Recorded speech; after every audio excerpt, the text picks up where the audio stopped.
Pues bueno, buenos días en México, buenas tardes, buenas noches en España, en Europa. Muchas gracias a las personas que se están conectando, las personas que van a revisitar este conversatorio días después, meses después. Bienvenidas, bienvenidos, bienvenides. Es un placer tener el día de hoy a la mujer que tenemos acompañándonos, pero antes de comenzar como tal con el conversatorio, pues primero queremos presentarles lo que es Feminist.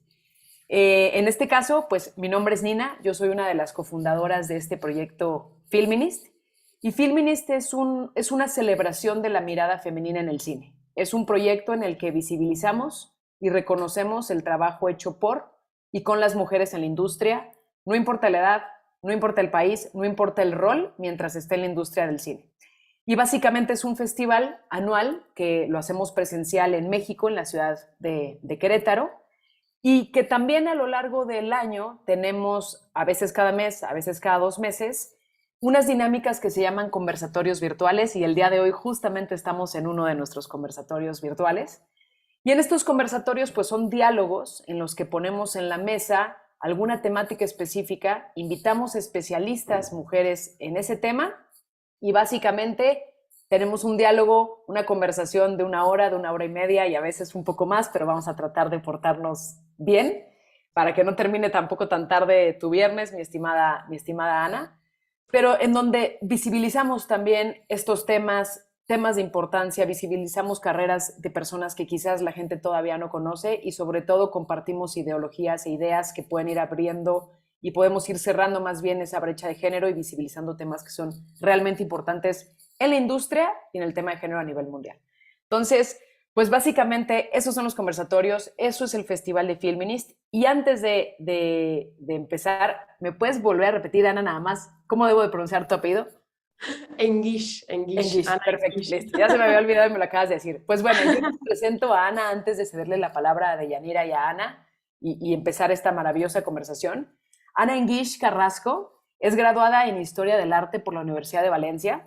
Colabora como crítica de arte para La Vanguardia y como crítica de cine y columnista para la cartelera Turia. Ha cubierto festivales como la Berlinale, el Festival de Málaga y además ha participado como jurado joven en festivales como Cinema Joven. Recientemente ha sido seleccionada para rodar su primer corto, muchas felicidades, Muchas gracias. gracias a la iniciativa del Centro del Carmen de Cultura Contemporánea.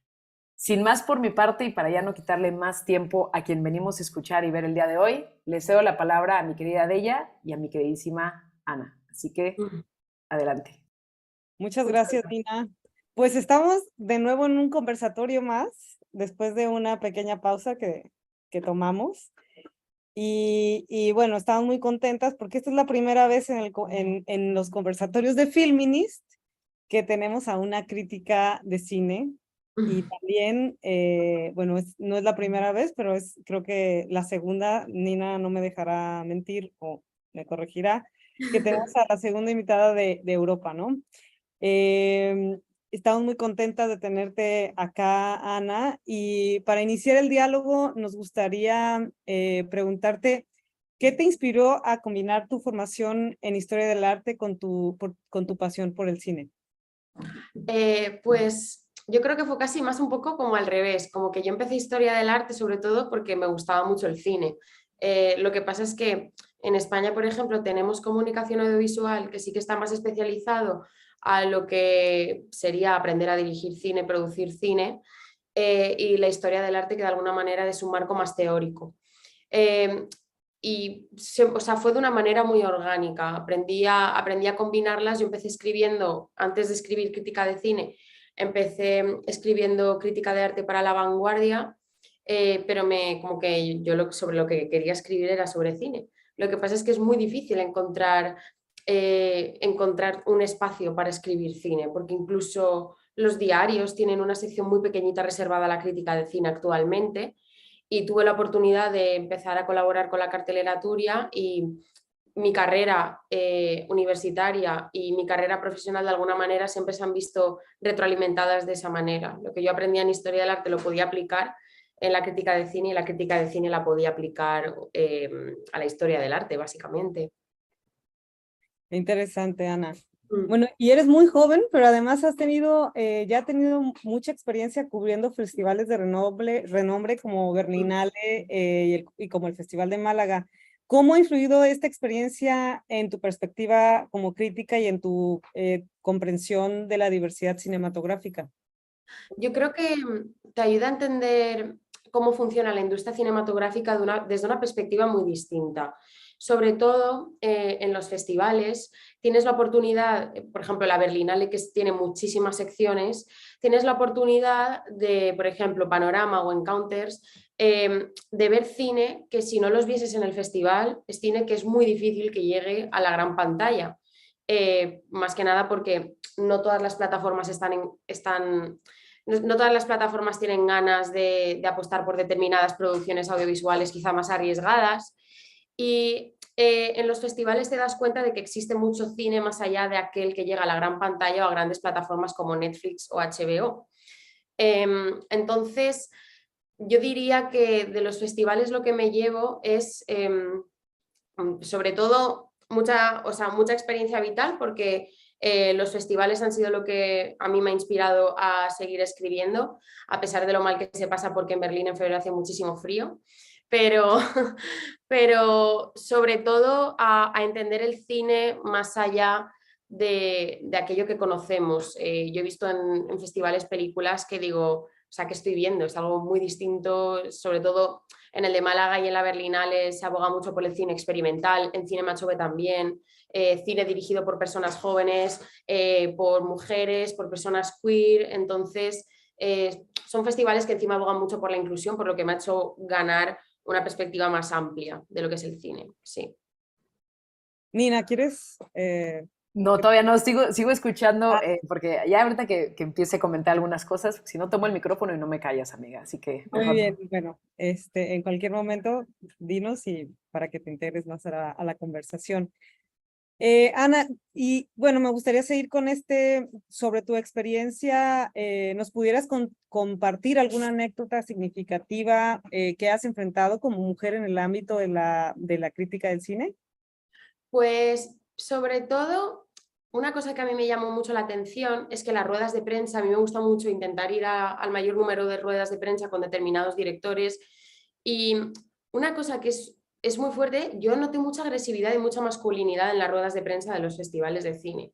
Ya solo partiendo de, por ejemplo, o sea, la gente se piensa que el cine es algo muy bonito, que los festivales son algo muy bonito, lo son, pero a mí lo que más me impactó, que fue el primer año que fui, que tenía apenas 18 años, los fotógrafos que tienen un pequeño momento, son todo hombres. O sea, no vi a ninguna mujer, o sea, me llevé yo, al tercer año ya de ir, me llevé a una amiga mía y era la única fotógrafa, bueno, ella y otra chica más, con todo hombres fotógrafos. Luego, periodistas también, o sea, si tú haces el balance entre cuántas mujeres hay como periodistas cubriendo la Berlinale en comparación con hombres periodistas, hay muchos más hombres. Entonces, sobre todo, me chocó mucho eso y me chocó mucho también porque tú cuando vas a este tipo de festivales, normalmente los medios de comunicación mandan a un redactor, entonces vas sola y tienes que buscarte la vida sola, es gente mucho más mayor que tú. Encima, o sea, hay mucho, en el último año que ya la pandemia había, pues ya no había pandemia, las entradas se acababan enseguida y vi cosas que dije, ostras, esto no es la primera Berlinale o la segunda que yo fui, que era un festival, yo digo, uy, aquí no viene nadie, en plan, qué bien se está en la sala de prensa y el último año es que fue una locura. Pero sobre todo eso, el estar sola ante un mundo de hombres. O sea, hay mujeres que escriben, claro que hay mujeres que escriben, igual que hay mujeres que fotografían, pero generalmente estos festivales tan grandes, una cosa es el de Málaga que es en España, que es más pequeñito, notas otro ambiente, notas que la gente va con otra filosofía de vida a la hora de hacer las entrevistas y bueno, luego esa es otra, las preguntas que se hacen en las salas de prensa las actrices frente a los hombres.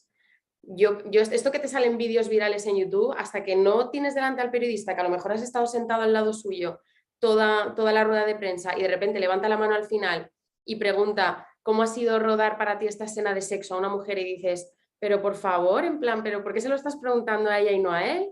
Entonces, mucho machismo, sobre todo. Como mujer, yo veo mucho machismo en los festivales y en la industria cinematográfica. pero bueno, que contar que no se sepa ya. Y perdón que interrumpa mi querida Deyanira, no sé si es una pregunta de las que ibas a hacer, espero no, pero ¿por qué crees, Ana, que existe esta diferencia en el tema de la crítica? O sea, lo vemos en el tema de la producción, de la dirección, en todas las industrias prácticamente. Mm.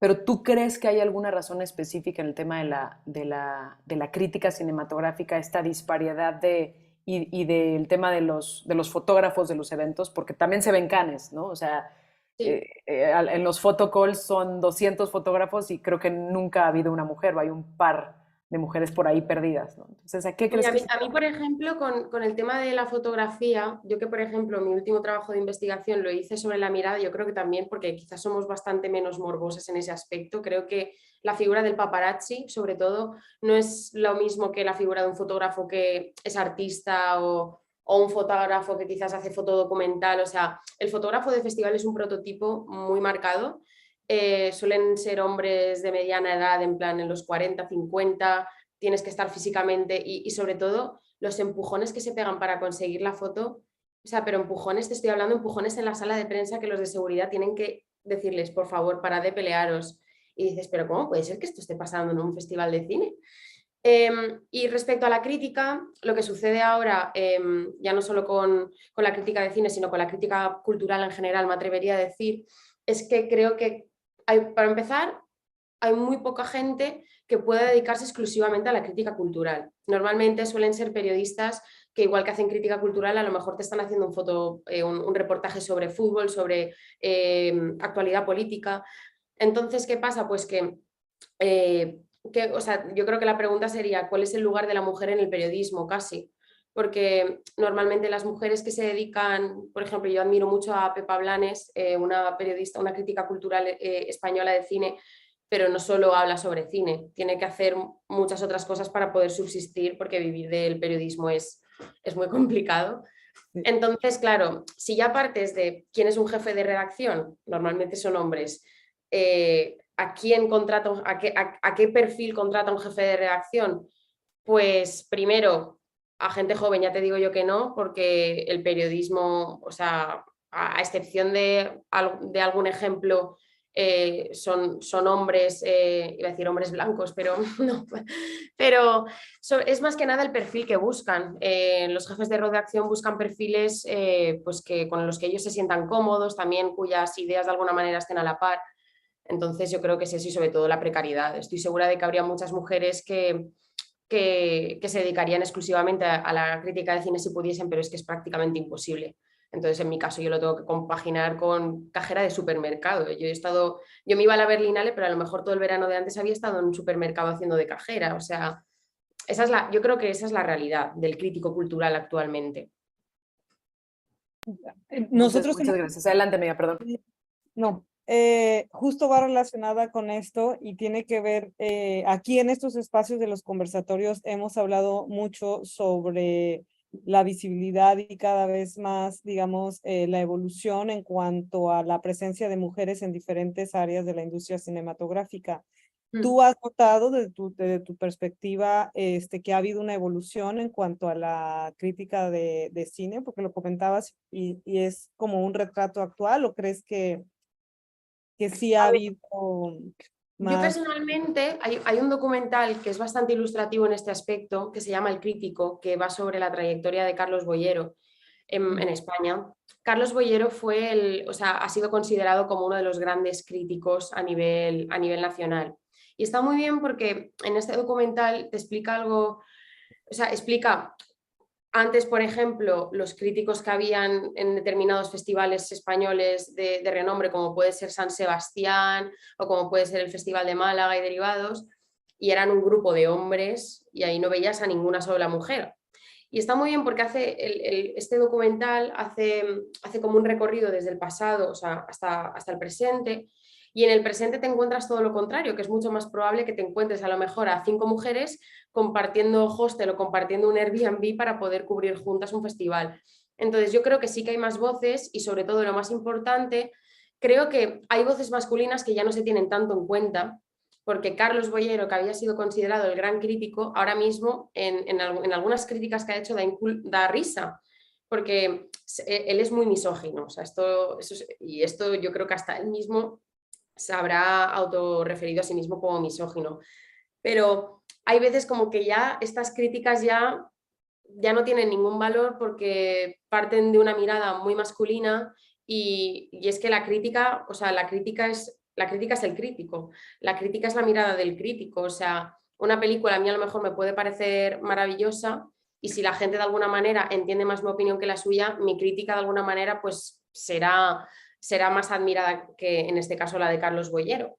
Entonces yo creo que sí que ha habido, o sea, sobre todo no sé, o sea, obviamente hay más mujeres críticas de cine, pero lo que sí que te puedo decir es que estas grandes voces masculinas del pasado en la crítica cinematográfica española ya no se tienen tanto en cuenta y se han resignificado muchísimo. Vamos, sí, sí, 100%.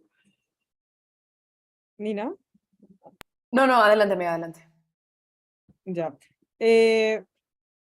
Es súper interesante esto que nos cuentas porque además el surgimiento de redes de apoyo, no solamente ahorita que estamos hablando en el tema de la crítica de cine, pero sino también en México existen diferentes organizaciones de mujeres por sectores de, ¿no? En la industria del cine que han fortalecido precisamente la participación de las mujeres. Y yo creo que este es un fenómeno ahora haciendo eco a lo que tú nos comentas, que no solamente se da en Latinoamérica, sino en diferentes partes del mundo, ¿no?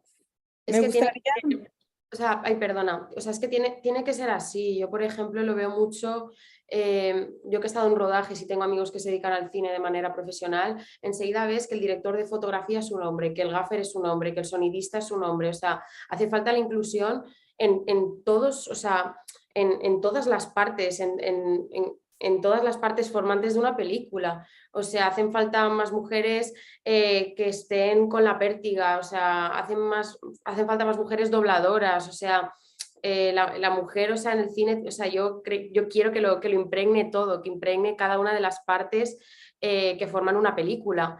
Quien dice una película dice una serie de televisión. Y yo creo que toda esta inclusión, la gente dice inclusión forzada, ¿no? Porque hubo un año en la Berlinale que todos los galardones se dieron a mujeres. Creo que solo hubo un hombre que se llevó un premio menor o algo así. Y me acuerdo que en la rueda de prensa le preguntaron a ese hombre que qué opinaba que todos los premios se los hubiesen llevado mujeres. Y claro, todo el mundo se quedó en la sala. Encima todo esto está grabado, porque todo esto lo emiten, o sea, esto la gente lo puede ver en YouTube. Y claro, nos quedamos todos como diciendo, pero ¿tú te crees que se lo han dado por el mero hecho de ser mujer? ¿No será quizás que su película es mejor? Quizás, ¿eh? Así por volvernos locos. Pero sí, o sea, tiene que ser así, tiene que ser así. Y bueno, yo es que me emociono hablando de cine, me pongo... De eso se trata, Ana, de eso se trata. Y eso que dijo Deyanira y que acabas de mencionar tú es súper interesante. Aquí en México, supongo que también pasa en Europa, supongo que también pasa en otros países, en otros continentes. En México se está haciendo muchos colectivos, como bien mencionó de ella, justamente, por ejemplo, de gaffers, de electricistas, que se llaman las Amazonas Eléctricas, ¿no? Y ellas dicen, ¿por qué nosotras no podemos tener eh, esta oportunidad? Pues entonces vamos a juntarnos, vamos a ser primero un grupo de 2 y ahorita pues es un grupo enorme que ya tiene series de televisión, que ya tiene largometrajes, cortometrajes, mediosmetrajes, documentales, animación. También hay un colectivo de cinefotógrafas, o sea, se han estado haciendo pequeños colectivos y pequeñas uniones para tomar fuerza, porque lo que dices de la cuota de género de hecho, es una de las preguntas que siempre al final tenemos y también te la haremos, el tema de la cuota de género, pero siguiendo este mismo tenor, esta misma conversación, al final de cuentas, como dice una amiga, una gran mentora que se llama Romelia, inclusive aunque fuera cuota de género, como dices, no importa por lo que tenga que ser, que nos armemos espacio, aquí decimos en México, a codazos, ¿no? Al principio quizás va a tener que ser así, pero hay algo bien importante de lo que mencionas, porque hay otros festivales como los Césars Sí, en Francia, wow, que un sí. año, un año galardonan, ¿no? A Roman muchísimas Polanski. mujeres y de repente tienes este año que otra vez Ninguna. Y había un exceso de producción y de trabajos, o lo Fueron del en arte los, de Roman fueron Polanski. en los César, ¿no? Donde le dieron el galardón este honorífico a Polanski, que se Sí, levantó, bueno, mi bueno, preciosa de Lenel, claro que sí, fue se en los... levantó y se fue. Es que es lo que hay que hacer. Es que tendría que ser intolerable que se le, o sea, que se le diese a este personaje. Por muy buenas que sean sus películas, encima como honorífico, ¿no? En plan, como a lo bonita que había sido su carrera, y yo, por favor, o Claro. sea, en fin, sí. Y notas que sigue pasando mucho esto, porque ahora en Venecia creo que también está sucediendo lo mismo, ¿no? No sé si son largometrajes de apertura, pero sé que le están dando a Roman Polanski, creo que era Luc Besson y no me acuerdo quién más. No sé si Woody Allen o alguien más. Claro, es que ahí el problema es que las mujeres parece que de alguna manera en el cine, hasta que no demostramos lo buenas que somos, no tenemos sitio. Y con los directores, yo creo que pasa con los directores masculinos, pasa un poco al revés. Les dan la película de apertura, la película puede ser a lo mejor, hablando con perdón, pero terrible. Y luego es cuando se dice, pero a la mujer no se le da esa oportunidad de primeras. Yo me acuerdo que el año que Julia Ducournau se llevó la Palma de Oro en Cannes, pues es lo que pasa, o sea, las películas de apertura generalmente están dirigidas por hombres y a lo mejor es cuando luego se critica la película, y con las mujeres pasa al revés, o sea, a las mujeres se les da el galardón cuando de alguna manera ya han demostrado que su película es magnífica. Pero con eso pasa con absolutamente todo, o sea, es como hasta que no se demuestre lo contrario, por lo general, y bueno, yo creo que en los últimos años los hombres están quedando bastante en evidencia en lo que concierne al cine, o sea, yo creo que estamos en una década que el cine es de mujeres, o sea, el cine es nuestro. Son muchas las directoras, ya no solo de películas, sino de series de televisión, que están despuntando muchísimo más que los hombres, y no tiene nada que ver con que seamos mujeres, no seamos mujeres. Se trata de que a base de codazos nos estamos haciendo nuestro sitio y estamos demostrando la valía que tenemos. Estaba viendo que tienes detrás el retrato de Siama. Ah, Sí, aquí somos fans. eso surgió, después te contaremos, pero sí, Después te sí. platicaremos la historia, pero sí, Vale, aquí lo hice. wow, qué chulo. Qué observadora, muy bien, qué observadora. Adelante, mi idea. Bueno, háblanos un poco sobre, eres primero, y algo que mencionaba Nina cuando te presentó es que eres multifacética en el cine, o sea, además de escribir, también has sido jurado y también actualmente estás realizando ¿es cortometraje o largometraje, Sí, no? cortometraje, cortometraje. Ojalá largometraje, pero de momento cortometraje. Bueno, es muy buen inicio. Pero háblanos un poco sobre tu faceta de crítica, o sea, ¿cuáles son los temas que te interesa contar y qué películas has estado viendo? Eh, mi faceta como crítica, si tuviese que hablar, mi faceta como crítica, pues los temas que más me gusta, sobre todo, yo, mira, acabé la carrera hace 2 meses y de hecho hice mi trabajo de fin de grado sobre la ruptura de la cuarta pared en la serie de Fleabag de Phoebe Waller-Bridge. A mí ya no solo me interesa, o sea, me interesa el cine que de alguna manera está reinventando el lenguaje cinematográfico. Me parece que, sobre todo, a mí que me gusta mucho el ensayo enfocado al cine, me acuerdo que hubo un ensayo que fue el que me ha hecho entender el cine de una manera muy distinta y el que me haya querido centrar en producciones que de alguna manera sobrepasan la mirada masculina. Me acuerdo que me leí el de Visual Pleasure Narrative Cinema de Laura Mulvey, y me acuerdo que, o sea, es un ensayo que a mí me parece genial. Y a partir de ahí, pues te das cuenta de que hay toda una serie de directores y de directoras. A mí me viene a la cabeza, por ejemplo, Mia Hansen-Løf, me viene a la cabeza Julia Ducournau, ahora mismo el fenómeno Barbie con Greta Gerwig, que de alguna manera están reinventando el lenguaje cinematográfico para quizás satisfacer a otro tipo de miradas, o más bien de construirlas. Entonces, a mí esto es lo que más me interesa también que, sobre todo cuando critico películas, que de alguna manera hayan determinados perfiles y personajes que tengan representación en el cine. Hasta hace nada, yo por ejemplo, ahora que hablábamos del retrato de una mujer en llamas, el lesbianismo se había tratado de una manera muy banal, y creo que directoras como Céline Sciamma están aprendiendo a satisfacer las demandas, iba a decir del público lésbico, no, del público en general. Yo siempre me acordaré de algo que me marcó mucho de cómo yo veía, por ejemplo, Blue is the Warmest Color, la vida de Adele, y cuando luego salió la entrevista de lo forzado que había sido el rodaje para crear intimidad entre las dos protagonistas, entonces te das cuenta de que hay toda una serie de prácticas de eticidad que se están cumpliendo. Y eso es lo que me interesa cuando yo veo una película. Me interesan sobre todo los directores noveles, me gusta mucho ver que hay algún director que a lo mejor es su primera película y te das cuenta que tiene mucho que aportar a la industria cinematográfica. Yo, de hecho, aunque fue el segundo largometraje, yo tuve la oportunidad de ver Alcarrás, en el estreno de Alcarrás en la Berlinale, y pues son este tipo de experiencias las que te motivan a seguir escribiendo. Yo me acuerdo que vi un montón de películas esa edición, y Alcarrás fue la última, porque encima no pude ir al primer pase porque me puse enferma y tuve que ir al segundo pase, y salí de la película llorando porque encima yo, como valenciano parlante, pues el ver películas que ahora, por ejemplo, el acento andaluz que ya no son solo en castellano, sino que existen más lenguas más allá de eso, pues un cine que de alguna manera sí que represente y que representa a todo el mundo, no el típico guapo, guapa, castellano, doblaje en inglés. O sea, hay que entender el cine como una herramienta capaz de transformar a la sociedad, y ese es el tipo de cine que a mí me interesa personalmente. Qué Estás interesante. mencionando tantas cosas a la vez que me emociona. Lástima que el conversatorio no dura 24 horas porque si no... Perdón, es que yo me enrollo mucho, No, cortarme. no, qué increíble, al contrario, síguete y síguete más. Es que mencionas cosas muy importantes y ahorita dijiste el tema de la representación. Y creo que, no sé qué opines, pero tú que estás tan expuesta a una cartelera de películas pues que desgraciadamente se ven en festivales, están hechas muchas de ellas para festivales y que Sí. no llegan a las manos ni a las pantallas de muchas de las personas, Mm. y menos, desgraciadamente, en países como, por ejemplo, México, ¿no? O sea, en México Claro.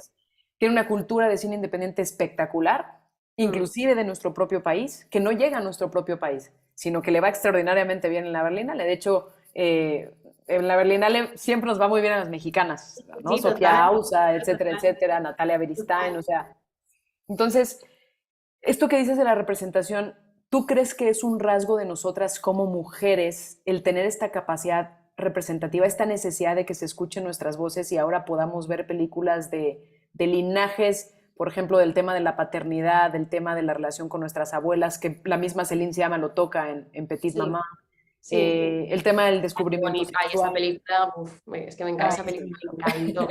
Sí, es que las temáticas son completamente distintas, Claro. pero al igual que las temáticas, las vivencias. Obviamente una mujer puede dirigir un western, pero es mucho más probable que a lo mejor, pero al fin y al cabo es un cine que ya se ha hecho mucho. Entonces, yo creo que una mujer cuando tiene la oportunidad de dirigir un largometraje, de dirigir un cortometraje o un mediometraje, yo creo que va a apostar temas por los que realmente crea. Y yo creo que es algo lo que nos hemos dado cuenta. Incluso ahora con el gran boom de Barbie, yo es que he seguido toda la trayectoria de Greta Gerwig y de Baumbach, y te das cuenta de que no voy a decir que existe una especie de vitalidad, pero yo creo que cuando tienes una oportunidad de contar una historia, pues vas a contar una historia que quizás no se haya contado antes. Creo que, o al menos narrarla de una manera distinta. Entonces, a mí, por ejemplo, que las relaciones entre hijas, padres, madres, abuelas, los cuidados, lo que es el trabajo doméstico, yo creo que todas estas cosas, no voy a decir que no sean competencia de los hombres, pero desde luego creo que la perspectiva que ofrecen las mujeres en este campo es más fidedigna y más coherente en muchas ocasiones. No voy a decir que una mujer es más sensible que un hombre, pero lo que sí que voy a decir es que la sensibilidad con la que se acercan a estos temas es más coherente y normalmente suele ser más realista. Y creo que por eso, por ejemplo, ya te digo, en Alcarrás o en verano de 1984, que ya habla cómo pierde a sus padres por el VIH, la manera que Carla Simón tiene de acercarse a estos temas es magistral, y por eso yo creo que ahí sí que se nota la voz de Carla Simón. Entonces, sí, o sea, ya no sé ni de lo que te estaba hablando, pero, pero sí, digamos que en ese aspecto estamos despuntando, sí. Adelante, mi querida Deya. Háblanos un poco, como decía Nina, ojalá que podamos seguir platicando pues por mucho tiempo, pero bueno, estamos un poco limitadas también. Mm. Háblanos un poco sobre tu experiencia como jurado joven. ¿Cómo es, y también la importancia de que haya mujeres en esta posición en el cine, ¿no? Pues yo mira, aquí agradezco mucho la labor de este tipo de festivales, porque yo creo que algo muy importante y que se tiene que reivindicar es que los festivales tienen que estar abiertos al público, no pueden ser solo para una élite cultural. El Cinema Chove, por ejemplo, que es un festival valenciano de mi ciudad, es un festival accesible a la gente. Encima la gran mayoría de películas donde se hace es en la plaza del ayuntamiento. Y esta iniciativa que sacan del jurado, que ahora ya lo tienen otros festivales como el de San Sebastián, está muy bien porque te permite ponerte en el papel del crítico y sobre todo tener la oportunidad de hablar con gente afín a ti. En mi caso éramos un grupo de 8 personas, creo que éramos 8 chicos, 8 chicas, porque encima en Cinema Chove todo el tema de la paridad lo llevan a rajatabla. Y la verdad es que fue súper gratificante porque teníamos también la oportunidad de conocer al jurado, en este caso, que era el que evaluaba las películas, pero nuestra opinión también se tuvo en cuenta y cuando se entregaron los galardones, igual que se dijo cuál había sido el premio, y era muy curioso porque teníamos opiniones muy distintas y creo que eso para la persona que se ha visto premiada también es muy gratificante, entender que a lo mejor un jurado de personas que no profesionales a lo mejor están valorando más determinados tipos de producciones y a lo mejor personas más adultas pues van a premiar otro tipo de producciones. Entonces yo creo que es muy importante que se tengan en cuenta las dos voces. Y en mi caso, pues al igual que ocurre con el Centro Cultural del Carmen, yo aquí siempre defiendo que todo esto tienen que ser iniciativas públicas. O sea, el gobierno tiene que hacer para que este tipo de festivales sean lo más participativos y lo más inclusivos posibles.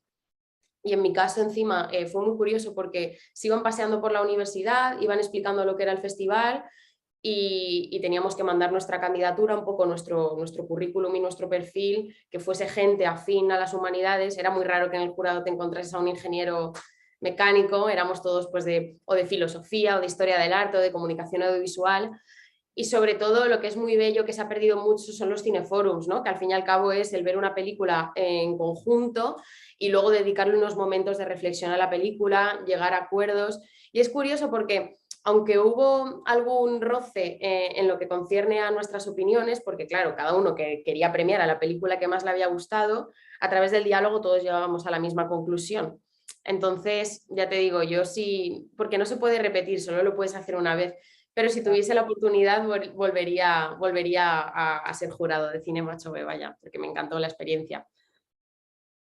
Qué interesante.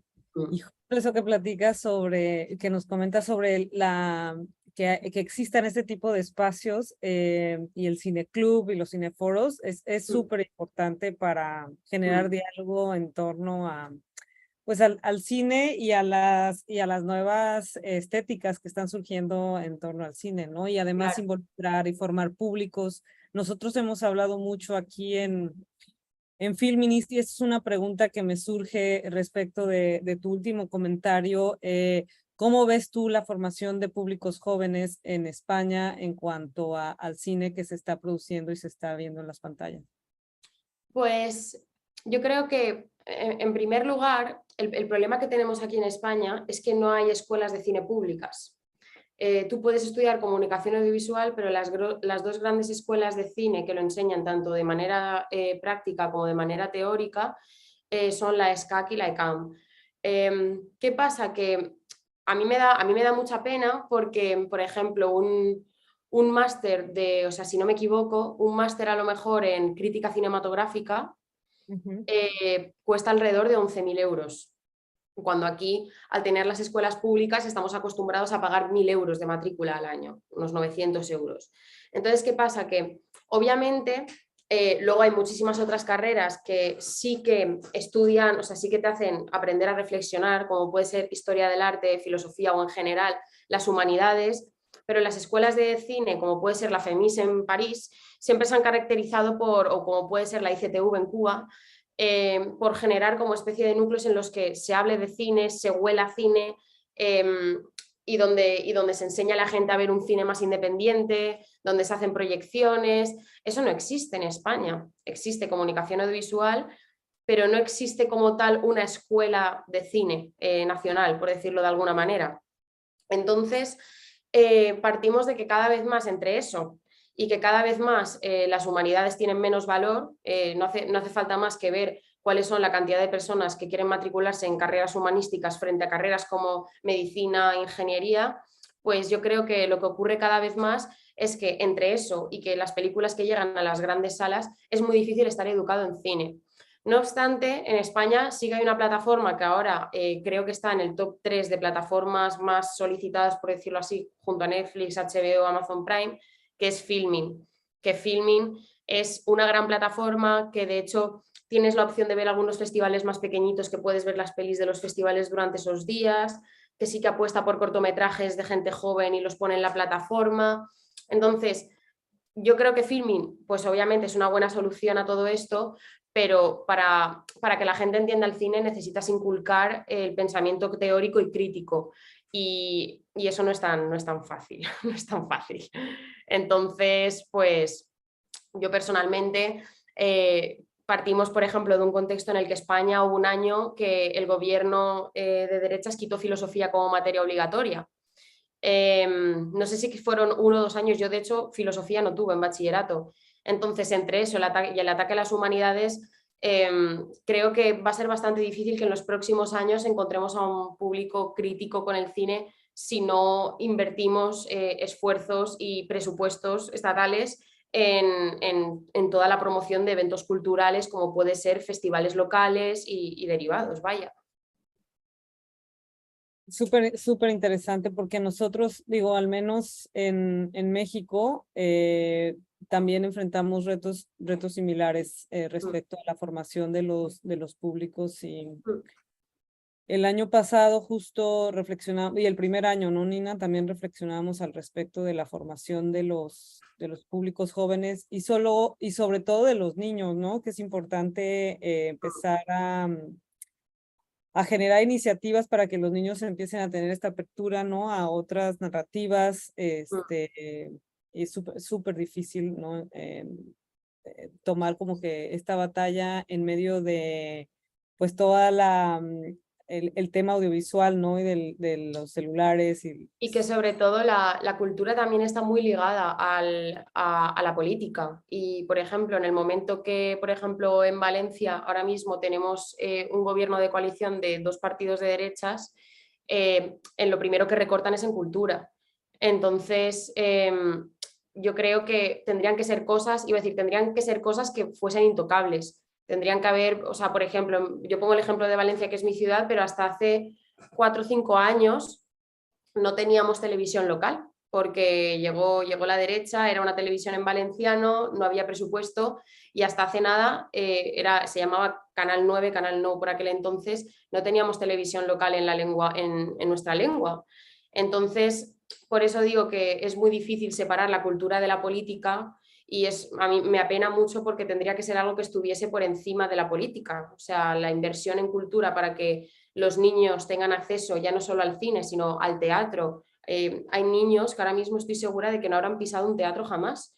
Pues yo creo que todas estas cosas tiene que ser competencia del Estado el poder intervenir para que la cultura sea accesible para todo el mundo. Porque hay muchas veces que yo, por ejemplo, lo digo, yo tengo la suerte de que mis 2 padres tienen estudios superiores, pero el acceso a la cultura también requiere de un capital cultural. También, entonces, la mediación artística es ultra necesaria, o sea, es muy necesario que la cultura se acerque al público y no tenga que ser el público el que se acerque a ella. Entonces, para mí esto es lo más importante en los festivales, por eso valoro tanto los festivales pequeñitos, porque son los que de alguna manera la gente cuando se pasea en la ciudad ve que las entradas valen 2,5 € para ver una película y se convierte en algo que la gente puede ver. La mediación artística en colegios, la mediación artística en institutos, que se acerquen a las universidades para explicar lo que es un festival. Todo esto es muy necesario para que no se conviertan los festivales pues como Cannes, que yo digo, ¿quién va a Cannes? ¿Quién se puede permitir pagarse el viaje? ¿Quién entra en esas dinámicas culturales? O sea, son festivales que requieren de un capital cultural muy alto para poder acceder a ellos de alguna manera. Entonces, sí. Es muy fuerte lo que dices porque es real. Nosotros también, nosotras también en México y en Latinoamérica vivimos exactamente lo mismo. Y creo entender por qué a veces hay estos recortes. No lo valoro y no lo aplaudo, al contrario, lo critico, pero pues evidentemente la cultura puede hacer cambiar el colectivo social, ¿no? O sea, Claro. una película te puede hacer feminista, una película te puede cambiar de creencias Mm. políticas, o sea, literalmente. Entonces entiendo el miedo que hay, pero desgraciadamente, y lo dices de forma maravillosa, también creo que hay una responsabilidad en las personas que tenemos espacios como por ejemplo Filminist o tú como crítica y demás, o que gusta el tema de la gestoría cultural en todas las Sí, artes, tenemos sí. una gran responsabilidad de no asumir que nuestros públicos no entienden, porque volvemos a caer en lo mismo. No vamos a poner esta película porque es muy densa. ¿Densa para quién? Y ¿Piensa para qué? porque yo asumo que la persona de enfrente no va a comprenderla. Quizás yo no la comprendí, ¿no? Sí. Y la verdad es que lo que queremos hacer en Filminist, porque nuestro proyecto es totalmente gratuito, Mm. entrada libre y gratuita a las películas, las pocas películas que podamos poner, conversatorio con las personas, para justamente que la gente entre, vea algo que quizás no ha visto, Mm. cambie sus narrativas, pero sobre todo escuche personas como tú con una mentalidad distinta que quizás no está a Mm. su alcance y eso pueda aperturar. Entonces, pues creo que es un trabajo, como bien dices, que debe de superar el tema de la política y que debería de ser intocable. La cultura Sí, debería sí, de ser intocable porque tal cual, tal es cual. Sí. lo que rescata a la humanidad en todas las épocas de la historia, literalmente. Hombre, tal cual, tal cual. Sí, de hecho en España se están vetando obras ahora mismo. Vox, el partido ultraderecha, las ha prohibido. O sea, se iba a hacer Orlando de Virginia Woolf en teatro y Vox lo vetó. Entonces, en el pleno siglo XXI hace 3 semanas. Entonces, por eso digo que es una herramienta poderosísima. O sea, el cine es una herramienta poderosísima. No hace falta más que ver los países en los que se está prohibiendo Barbie, porque se supone que adoctrina. Yo, sí.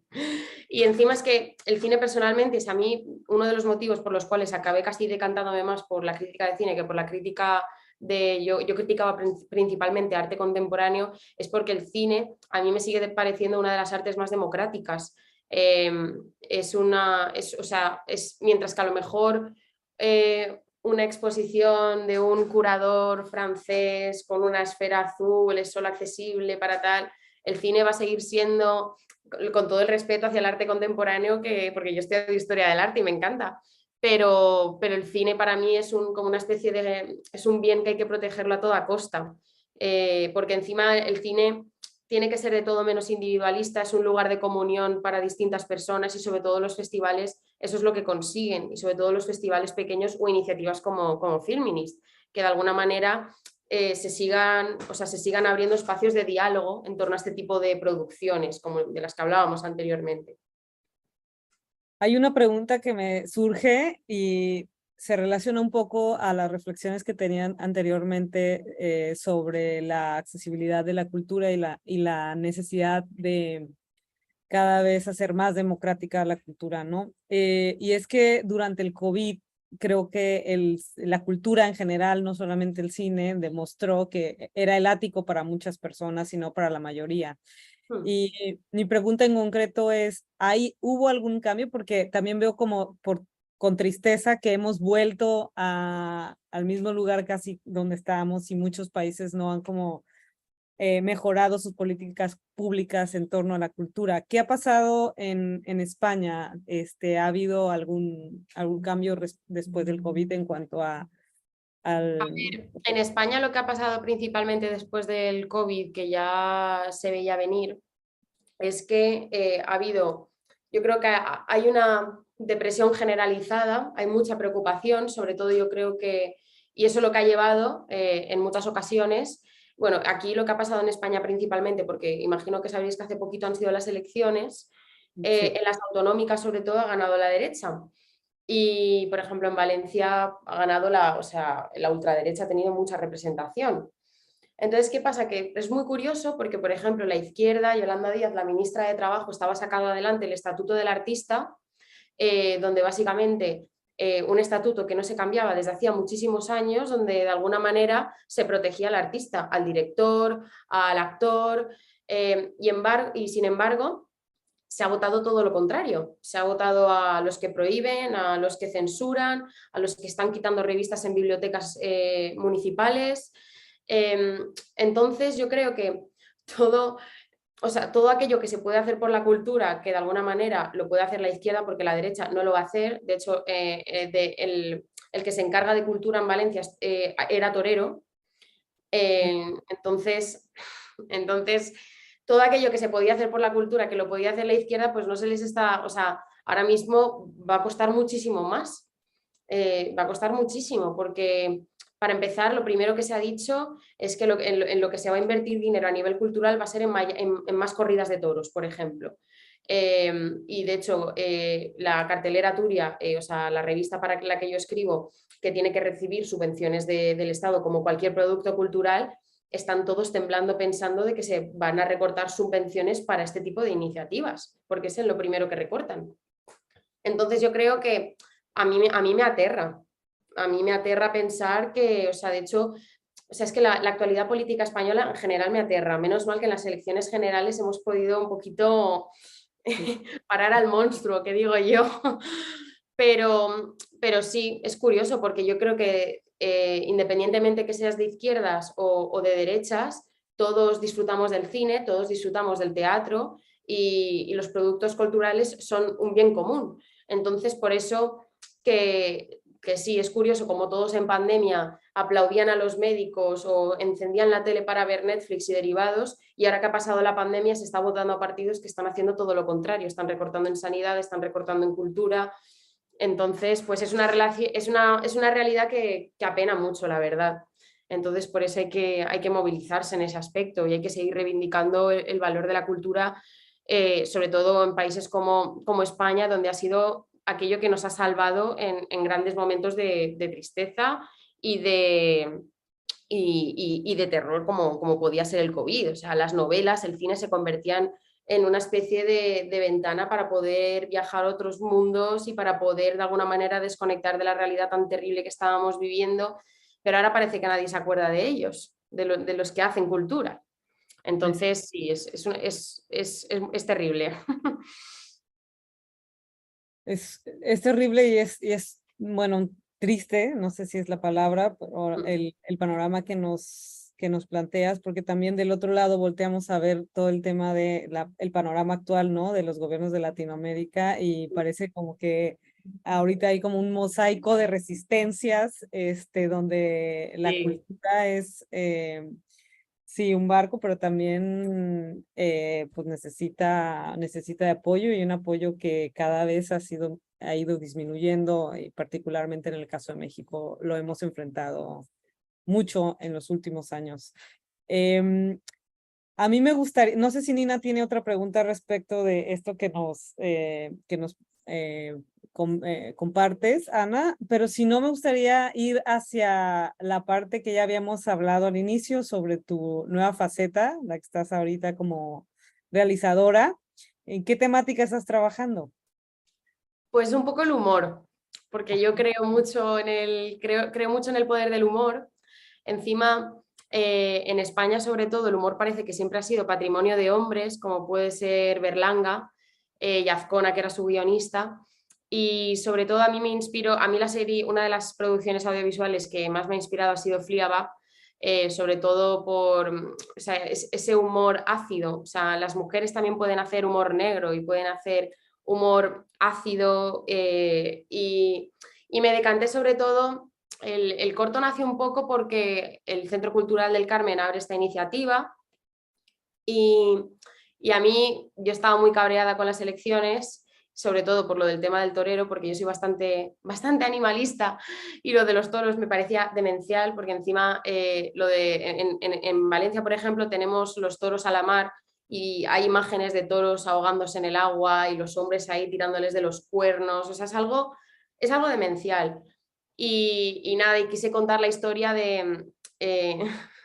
quise contar la historia de dos toreros homosexuales en una y me decanté un poco por el tono del humor y o sea, es el corto que presenté y es el corto que me cogieron, porque teníamos que presentar el guión y derivados, y supongo que hacen falta este tipo de dinámicas. Yo creo que el humor es una herramienta muy poderosa para reír, o sea, el humor es muy necesario en momentos de incertidumbre y yo creo que hay que reírse de ellos, o sea, hay que reírse de aquellas personas que dicen que la homosexualidad es una enfermedad, que la transexualidad es una enfermedad crónica. Hay que aprender a tomarse las cosas con humor y a no sentirnos atacados constantemente y a reírnos de ellos. Entonces, nació de ahí. Yo dije, yo me quiero reír de ellos, quiero que entiendan que la sociedad en la que yo vivo no le gustan los toros. Mi sociedad es una sociedad que está llena de personas de todo tipo, de cualquier orientación sexual, de cualquier país. Y nació un poco de ahí, la verdad. Yo sí, era algo que quería hacer desde hace mucho tiempo, lo que pasa es que efectivamente, como comentábamos anteriormente, sacar un proyecto como un cortometraje, por pequeño que sea, requiere de presupuesto y hacía mucho, de hecho, que no se abrían convocatorias para poder producir un cortometraje y este proyecto que sacó el Centro Cultural del Carmen a modo de lanzadera, pues ha avalado 36 proyectos de los que se va a hacer cargo económicamente, además de mentoría con gente especializada del sector. Y para mí ha sido una auténtica oportunidad porque si no, yo no podría haber sacado este proyecto hacia adelante. Obviamente puedes comprarte una cámara y derivados, pero luego todo lo que es presentarlo a festivales, hay festivales que te piden 100 euros de cuota para poder presentar un cortometraje. Entonces, pues todo esto que es lo que supone gasto y que bueno, que no voy a tener que hacer un crowdfunding, así que es maravilloso. Claro, qué maravilla. ¿Y cuándo empiezas a grabar o ya estás en rodaje? En septiembre, lo rodo en septiembre, sí, sí, sí. Y ahora va a faltar un poco, también tenemos miedo de que, a ver qué van a hacer con estos cortos, porque ahora que ha cambiado el gobierno en Valencia, tenemos miedo de a ver si de repente van a vetarme el corto, porque es un poco, es una crítica bastante durilla, pero bueno, yo quería escribir sobre eso y mi padre se enfadó conmigo, mi padre me dijo, pero Ana, no te metas ahí, no vaya a ser que luego te censuren el corto. Y yo, bueno, pero es que a mí me apetece escribir sobre esto, es que solo faltaba, ¿no? Que no podamos escribir sobre lo que queramos. Y bueno, y yo, por ejemplo, si Fleabag está en Amazon Prime, pues algún día a lo mejor se puede ver un corto de dos toreros homosexuales, sí. Así que eso es. Y también en Filminist, Ojalá, ojalá. oh, ojalá. Sí.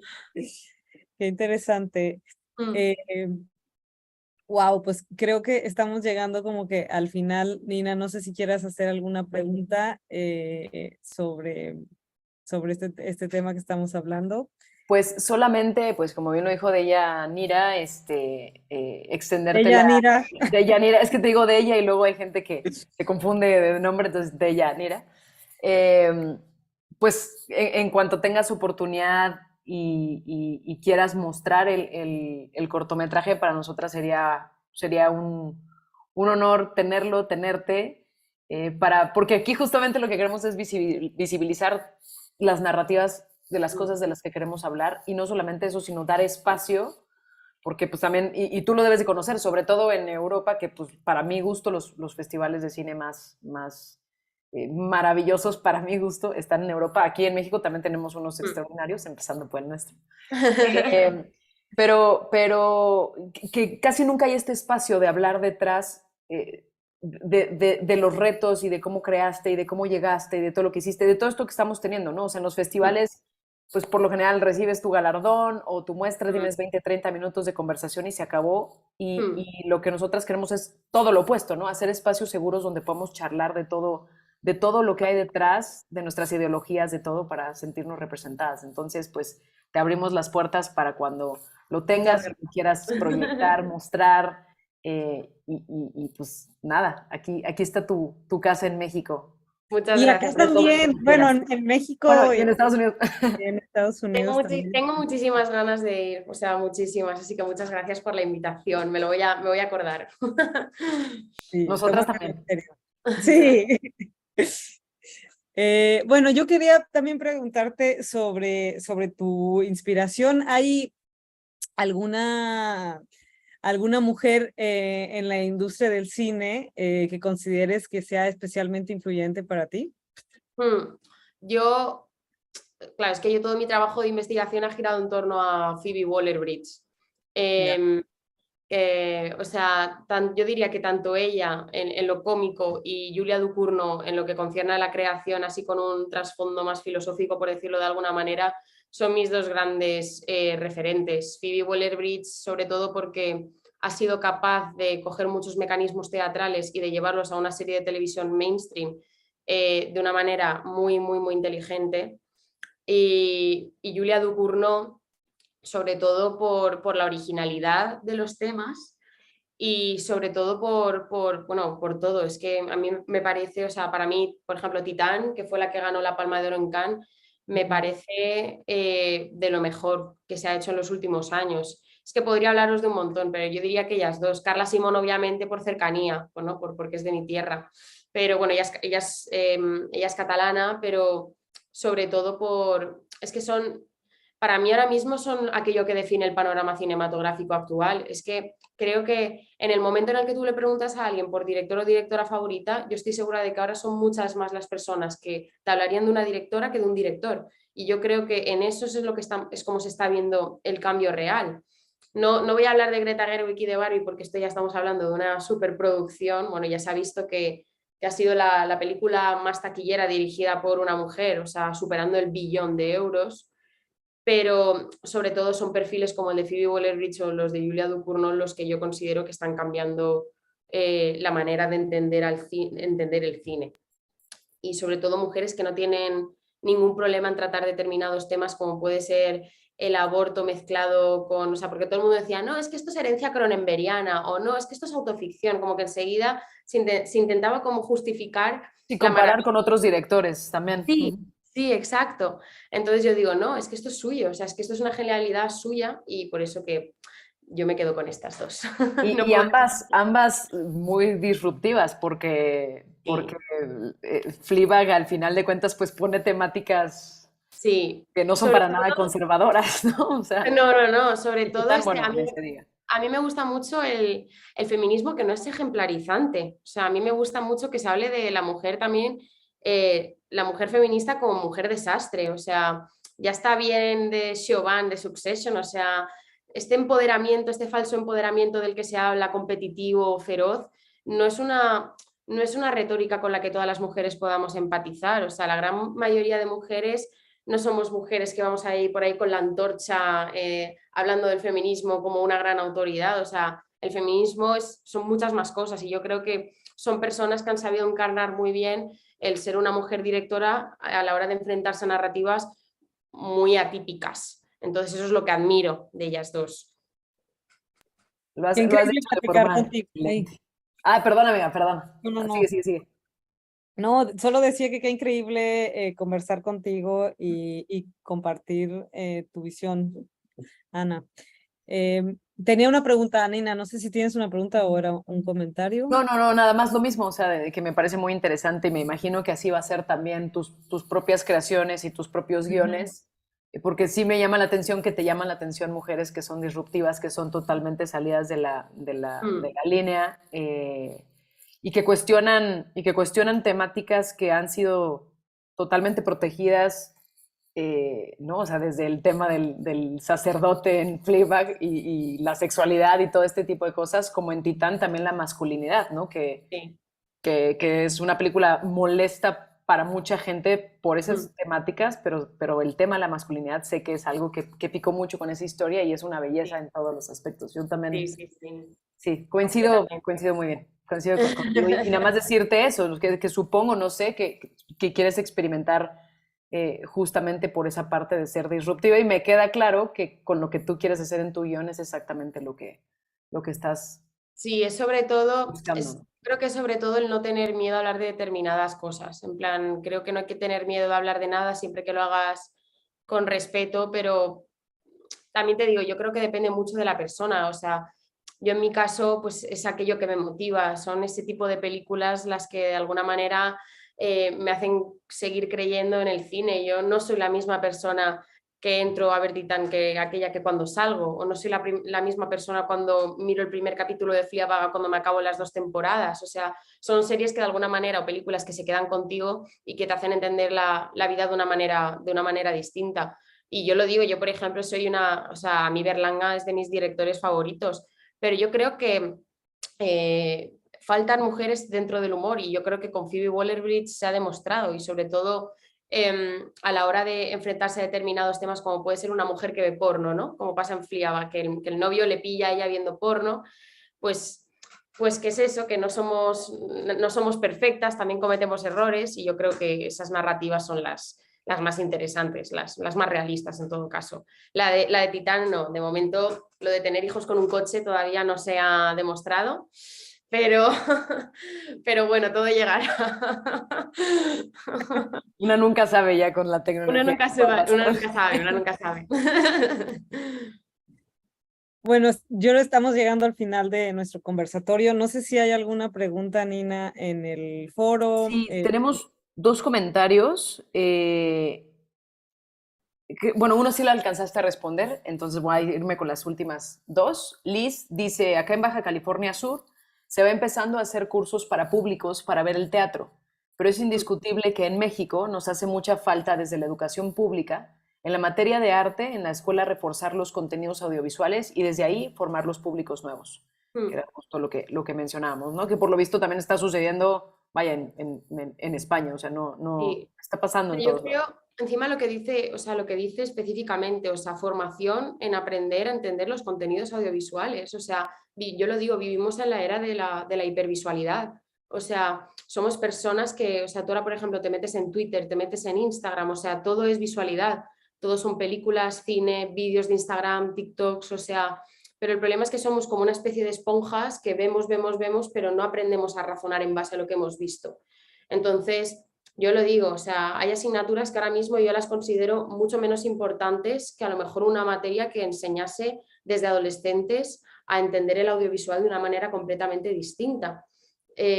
Sobre todo ahora que cada vez más se tiene un acceso tan temprano a todos los gadgets digitales como puede ser móviles, teléfonos, tablets, yo creo que sería fundamental. Lo que pasa es que, pues eso, hace falta esfuerzo, dedicación e inversión para que se pueda enseñar al público a mirar, que yo creo que es lo más importante, aprender a mirar y a entender sobre todo.